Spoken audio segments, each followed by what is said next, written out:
As it's been a while since the previous career mode episode, let's take a look back at the opening 4 rounds of this championship. So rookie Alex Jackson signed with Williams for his 2016 season, and under a bright and sunny Melbourne, he qualified pretty poorly in his first opening race of the season. And even though he had a few good overtakes, points weren't really on the cards, unfortunately. Into a late race safety car gave him a pretty big lifeline. And with a few more great overtakes, including one on Hulkenberg, he was able to cross the line for a solitary point in his opening race and his home race. Second round in Bahrain saw a good qualifying and an even better start, meant that he took P2, then P1 at the end of the first lap, but although he could not keep the position through the rest of the race. Another late race safety car gave the opportunity for a podium, but a strategy blunder meant that we got a puncture coming into the pit lane, and that made me do an extra stop which put us to the back of the field. But a fighting comeback, including some great overtakes, meant that we finished the race in the end in 8th position, a great recovery drive. Round 3 of the championship came at a soaking wet Chinese Grand Prix, where the race started on 4 wet tyres, and we had great pace, overtaking both Ferraris and Rosberg to get into 2nd place, where we stayed for much of the race. Even though we had a bit of a tangle with the Mercedes of Rosberg, but an overly cautious strategy on the final lap saw us pitting for dry tyres, which lost us 2nd position and dropped us to 5th, where we stayed. Round 4 of the Russian Grand Prix saw another good qualifying and an interesting first lap battle with the Ferraris, and even a momentary battle with 2nd place Rosberg. But in the end we had to settle for 4th place after a good and nicely controlled race. But unfortunately, a final sector incident with Verstappen meant the yellow flags came out, and an illegal overtake on Vettel and Rosberg meant that we finished a disappointing P7 in the race. So how will we do in round 5, Spanish Grand Prix? Stay tuned to find out. So here we are, guys, the Spanish Grand Prix, the Circuit de Catalunya. Not one of my favourite tracks. I've never really liked or got on well of this track at all. So, as it's been a while, let's take a look at the vehicle performance comparison chart. We are 4th in the standings, or the performance chart, behind Ferrari, Red Bull and Mercedes, who have quite a lead over the rest of the field at the moment, as we got a sizable upgrade on the engine power, which will be useful for future tracks like Canada and like Baku and stuff. Even though for Monaco, I was hoping for a aerodynamic upgrade, nice English, for Monaco, but unfortunately it wasn't unlocked for the first time there. So anyway, we're going straight to practice one here. This race was recorded about 2-3 months ago now, ages ago. So this is me watching it for the first time again, and it's like doing a live com sort of thing, really. Even though I edited it together, but I also edited it quite a while ago as well, so I'm just watching it back for the first time. It's like a live com. But anyway, I'm pretty sure this is qualifying now. Q2, and that was my Q2 lap, only just through to Q3 there. Bottas there got knocked out in 11th place, so you can see that Williams as a whole is struggling around Spain. We just don't really have the pace. It's a downforce, really. I mean, this car is very slippery in a straight line, and is known for not doing too well on high downforce tracks. But nonetheless, we can still hope to go onto the grid, up further up the grid. And this is actually my best Q3 lap, I'm pretty sure, what we're going to ride on board with here, which I think was an okay lap. So we're going to ride on board for the rest of the qualifying lap there, so through the first sector, purple. In the first sector, that's good. That's good to see, actually. As we then again, that was mostly like a straight. It's not really much downforce required through the first sector there, but the lap looks pretty good so far as we're going up to the tricky left, right up the hill. And this traction zone is very tricky, but we do it sort of pretty good, actually. Now through the sweeping right-hander, we could have clipped the apex a bit more and ran a little bit wide, which probably lost us a little bit of time there. As they're now going for the tricky braking zone down to the hairpin. Not really a big lock-up, so that's good to see. And we didn't really touch the curb on the outside. Going through that bump, which can definitely throw the car off. Around the understeery right-hander there. Now we're going to the final 4 corners of the track. Going through that one pretty nicely. Going for the final chicane. We get on the curb. That bounces up in the air. Lost quite a bit of time. We had to go wide. We get a little bit wheel spin as we went on the AstroTurf. Our front right clips the inside. That lost a little bit of time, and the lap time is a 1:23.4, so not the best lap time in the world actually. But it was an okay lap up to the final chicane, and actually got us P9 in the grid, which isn't the best result. I mean, we finished behind the likes of Sainz and Button there. But now we're looking at the championship standings. As it's been a while in the series, we are third in the constructors, ahead of Red Bull at the moment, surprisingly. But we're still a little bit down in the actual main championship standings. We're on our teammates still, and there you can see the results we've had so far this season. Not great. Really, we should have had our first podium by now, but just a few mistakes and a few unlucky circumstances for me prevented us from getting that elusive podium so far. But now we're going to the race. I think it's going to be a dry and sunny race, as it has been pretty much all weekend, which is actually quite rare to see on this game, unless it's a desert race, a dry weekend. Usually the weather plays a big factor in this race, but hopefully we can get some good, decent points. We probably don't have the race, the pace during this race, especially as I don't like Spain. We've never really gone well, as I said at the beginning. But who knows? See if we can have a good race and see if we can get a good result for the Williams F1.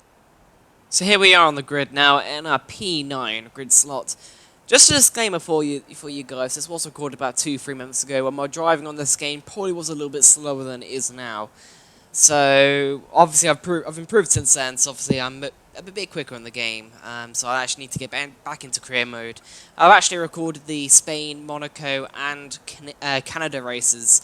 Those are all about sort of 2 months ago they were recorded, and I just didn't have time to edit them before then. But now, hopefully, in the next few days and few weeks, I'll be able to edit them and upload them a bit better. But anyway, as I'm on about the future of this series, the Spanish Grand Prix race, it's going to be a two-stop strategy. We're going to start on the soft tyres, obviously, as that's what we qualified on. And then we're going to go to the medium tyres and the hard tyres for the second stint. But tyre preservation will be a key factor of this race. As you skip the formation lap there's no real point showing it. The 5 lights are coming on the screen and they are out and away we go. We get a very good start actually. From our P9 grid start, we power past Carlos Sainz, who was sort of caught napping there on the grid. And we get in the slipstream with Jenson Button. We go round his outside, going towards the first corner. The car's head going quite slowly. Vettel on the apex there. Ricciardo, I don't know what he's doing, weaving across the track. And we go round the outside of both of them. Get a little bit of wheel banging with Ricciardo, as we're going to try and hold it around the outside of this fast right-hander. And that was a great move round the outside of Ricciardo there. Had to use a little bit of AstroTurf. And lucky not to use the car. Sort of, Fernando Alonso did something very similar in 2013, I believe. Went round the outside, I think it was Hamilton. But that was a very good start there. From P9 to P4 on the grid, we've got the Ferrari Raikkonen and the two Mercedes ahead, who I think we're just going to run away with this race. No real chance of overhauling them during this race, unfortunately. We're just going to try and keep Ricciardo and the others, like our teammate, behind. But coming to lap 3 now, Raikkonen ahead has a complete massive engine failure, as you so often see in this career mode. And that is him out of the race, over and done with. There's no continuing for that Ferrari driver, as smoke continues to pour out of the Ferrari as he parks up at the end of the first sector there. No VSC or safety car actually, surprisingly from that, even though he was parked in a pretty dangerous spot. Now on to lap 4 or 5 or whatever, I'm not quite sure. But Ricciardo has trying to fly down around side. Our teammate is trying to get in the action as well.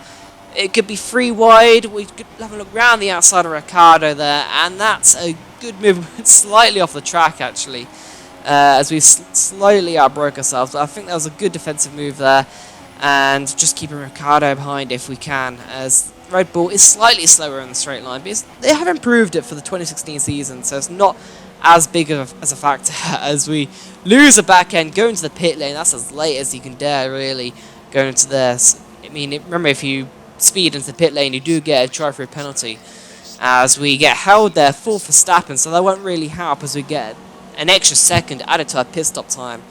So that will hurt our performance, really, as we're trying to do the undercut strategy on the guys around us. We were in the pit stop window, so it's not like we can't make it to the end.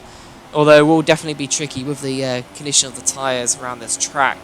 Spain, obviously, a very high degradation circuit for the tyres. And I don't think the Williams really is the best on its tyres. But as I'm talking about that, we'll go around the outside of my teammate as he's exiting the pit lane.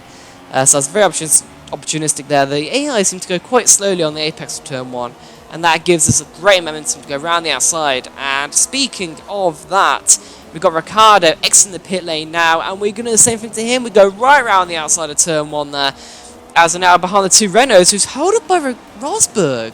Rosberg there going very slowly and holding up both Renault cars, as we're now caught right off the back of him on lap 9 now. We go diving on the inside of Palmer. Very nice, easy move there. As Rosberg, I don't know what he's doing. I think he has a car issue. I think the engineer came over the pit, over the radio a few laps ago and said that Rosberg is having a slight car issue and is going a bit slow at the moment. So not quite sure what sort of issue that is. It's not braking early, so it's not a brake issue. And I think he might be slightly down in horsepower down the straights, as he's going to see in a few seconds.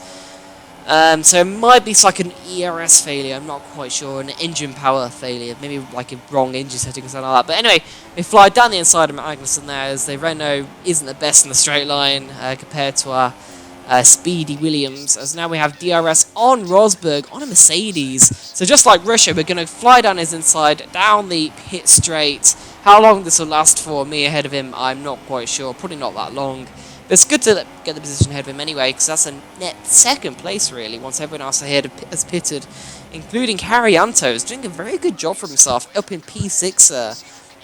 But it's going to be easy meat for us, really, down the start, finish straight. Even though that man has very good straight line speed, we have much better conditioned tyres, as he obviously hasn't pitted yet. And we get we're much grippy on the braking zone, and I'll just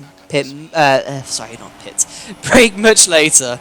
Now on lap 12, Rosberg is speeding back up again. He's fixed whatever issue that was holding him back, and he's going down our outside. A little bit of contact there, as the AI sometimes get caught out when you make a defensive move. Now I think he's going to the pit lane. No, sorry, there's Verline going to the pit lane. And now we've got Hamilton, who's on a very aggressive three-stop strategy, as he's go down our inside. Not really much we can do there. No point fighting. The Mercedes is very quick in a straight line, as you know. And with the superior performance they've got so far this season, they're quite a way ahead of the pack already. So it's utter domination, really, for the Mercedes boys so far. And now we got lap 17. We've got Ricciardo, who's looking quite threatening behind. At this point, our tyres are quite dead. I think we're going to pit in a few laps' time. They just couldn't dive down the inside of him there. He had better braking performance, and that is, unfortunately, us losing the position to Ricciardo. So it's now going to be a net P4 after all that, assuming there's no people on the one stop ahead. But now we're in P5, as we're going in for a second pit stop, switching to the hard tyres, and we should just about be able to make it to the end of the race. We're going to need a bit of tyre preservation, probably. I reckon we should just about make it to the end, but once again, pitting before quite a few of the other two stop runners, like my teammate, who have been ahead of for pretty much all this race so far, as we're outperforming Bottas once again, like we did in Russia, really, although we got ahead of us, obviously, with that penalty for us. But now lap 19, we're on up to P10, as quite a few guys ahead of pitting.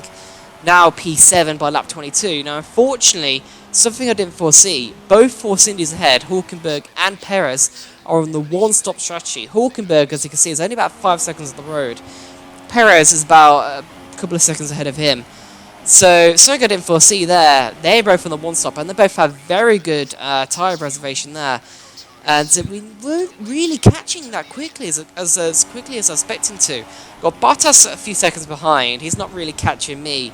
So it just shows the pace of the Williams isn't really that great. We're actually nearly being overtaken by Force India, although they are probably just better on their tyres. I mean, Force India are very known for doing the one-stop strategy. But lap 32 there, you can see we're about 2 seconds back from Hulkenberg. But this is the final lap of the Grand Prix. We just can't quite get to him. And now we've got threats behind. We've got Verstappen, who's been quite slow compared to his teammate this race. It has to be said. But we're not going to give up the position. We're going to dive down the inside. A very dive-bombing manoeuvre, like Verstappen in real life, really. And we get the position somehow ahead of Verstappen. And we are just about going to hold it to the flag. The 6th place, I think, is a solid result, really. Not the best result in the world, as he clobber over those curbs of the final chicane. Not the best result, but then again, this is Spain, and one of my worst tracks. Verstappen there tries to get rid of us to the line, and we just about finish ahead of him, and Alonso as well, who's actually my rival for this race. I didn't actually mention that. But he's now my new rival after I beat Bottas in the rivalry there. And so, there you can see, both Force Indias finished ahead of us with that one-stop strategy they were doing. Very unfortunate, but very good for them. So they somehow achieved that as we finished just about ahead of Verstappen and Alonso, and my teammate a couple of seconds back. And Verline there getting P10 in the race for his first point in F1, so that's great to see for Verline there, top job. But as you can see, Spain wasn't the best race, wasn't the most exciting race either, but it's a solid finish nonetheless. Probably weren't expecting that much of the race, considering it probably doesn't suit our car as much, and we're still waiting on quite a few upgrades before we can really challenge the likes of the Mercedes and stuff. Maybe even for the title, but definitely to win races and stuff, as we are yet to even finish on the podium yet this season. But who knows? Monaco is the next race, and that is always an interesting one. Definitely sort of the sort of race where a wild card or something like that can be thrown up. And who knows, we might actually do good around there. The Williams tends to not do good around Monaco, but who knows? I mean, the AI might end up just crashing all over the place, or we just might end up crashing all over the place. That's for you guys to find out for my next video, which will be the Monaco Grand Prix. From what I remember, that is actually a very interesting race, so I hope you guys enjoy that when it comes out, and I'll see you guys for that race then. So see you guys then.